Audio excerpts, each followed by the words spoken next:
എൻ്റെ ജീവിതത്തിൽ ഇന്ന് കിട്ടിയിരിക്കുന്ന ഈ ഒരു മുഹൂർത്തം അതൊരിക്കലും ഞാൻ ഈ ഭൂമിയിൽ ജീവിച്ചിരിക്കുന്നവരെ എൻ്റെ മനസ്സിൽ നിന്ന് മായും എന്നെനിക്ക് തോന്നുന്നില്ല. കാരണം ഇതൊക്കെ അപൂർവ നിമിഷങ്ങളാണ്. കാരണം നമ്മൾ എത്രയൊക്കെ പാടിയാലും എത്രയൊക്കെ അപ്രീസിയേഷൻ ഉണ്ടായാലും എത്ര സമ്പാദിച്ചാലും ഇങ്ങനൊരു, അതായത് നമ്മുടെ എല്ലാം അമ്മ ജാനകി അമ്മ, അവരുടെ പാദത്തിൽ തൊട്ട് തൊഴാനും ഒരു പൊന്നാട അണിയിക്കാനും സാധിച്ചത് എൻ്റെ സുഹൃതമായിട്ട് ഞാൻ കണക്കാക്കുന്നു. കാരണം ഒരു വാക്ക് എനിക്ക് പറയാം, ഞാനൊരു സംഗീത കുടുംബത്തിൽ ജനിച്ചതാണ്. സംഗീതവുമായിട്ട് നല്ല ബന്ധമുണ്ട്. നിങ്ങളെല്ലാം എൻ്റെ പാട്ടുകൾ കേട്ടിട്ടുണ്ട്. ഞാൻ റിയാലിറ്റി ഷോയിൽ മറ്റുമായിട്ട് 10-12 വർഷമായിട്ട് ഞാൻ ജഡ്ജ് ചെയ്യുന്നുണ്ട്. ജാനകി അമ്മയുടെ പാട്ട് പലരും വന്ന് സ്റ്റേജിൽ പാടിയിട്ടുണ്ട്. വേദിയിലും സ്റ്റേജിലും പലയിടത്തും പാടിയിട്ടുണ്ട്. ജാനകി അമ്മയ്ക്ക് ജാനകി അമ്മ മാത്രമേ ഇന്ന് വരെ ഈ ഭൂമിയിലുള്ളൂ എന്ന് പറയുന്നതിൽ യാതൊരു സംശയവുമില്ല. ഒരു കുട്ടി പോലും ജാനകി അമ്മയെ മറിച്ച് കടത്തിവെട്ടാൻ വന്നിട്ടില്ല എന്നുള്ള ഒരു യഥാർത്ഥമായ സത്യമാണ്.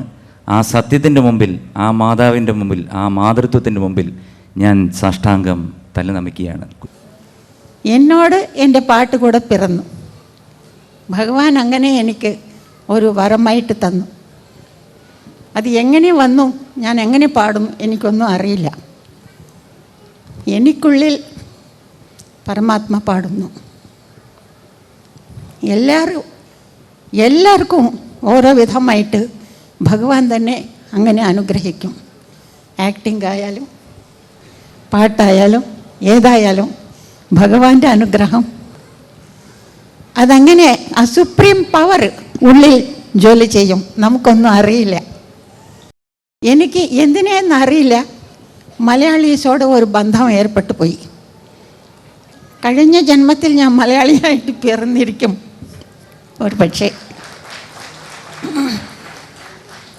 മലയാളീസ് എന്നാൽ എനിക്ക് എൻ്റെ സ്വന്തം പോലെ തോന്നും. സത്യമായിട്ട് പറയുന്നു.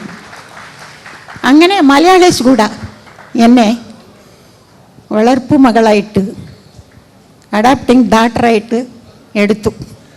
ശ്രീകുമാറുടെ അവർ ബ്രദർ MG രാധാകൃഷ്ണൻ, അവരുടെ മ്യൂസിക്കിൽ കൂടെ ഞാൻ പാടി.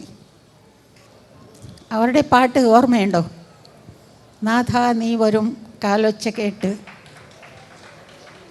മൗനമേ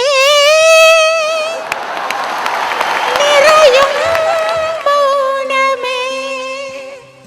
അറിയാമല്ലേ രാധാകൃഷ്ണൻ്റെ പാട്ട്? നാഥ നീ വരും കാലൊച്ച കേൾക്കുക. എത്രയോ സാങ്സ് ഞാൻ പാടി. ഉണരുണരൂ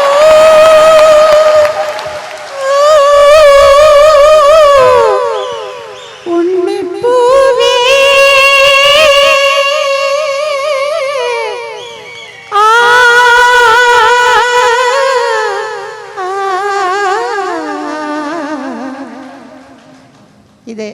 പിന്നെ സൂര്യകാന്തി എല്ലാം വളരെ നല്ല പാട്ടാണ്. അകലേ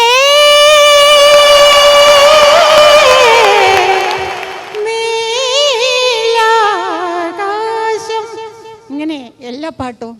അഞ്ജന കണ്ണെഴുതി ആലിലത്താലി ചാർത്തി, ഇങ്ങനെ പാട്ടെല്ലാം ഞാൻ പാടി. എനിക്ക് 1962 നിന്ന് ബ്രീത്തിങ് പ്രോബ്ലം, വളരെ ബ്രീത്തിങ് പ്രോബ്ലം. അങ്ങനെ ഇങ്ങനെ പറയാൻ സാധ്യമല്ല. ഇപ്പോൾ കൂടെ എനിക്ക് ബ്രീത്തിങ് ആകുന്നു. അങ്ങനെ ബ്രീത്തിങ്ങിൽ കൂടെ എത്ര പാട്ട് ഞാൻ പാടിയിട്ടുണ്ട്, ആർക്കും അറിയില്ല. അത് ഭഗവാന്റെ കൃപയിരുന്നാൽ എങ്ങനെ ആയാലും നമ്മൾ സാധിക്കും.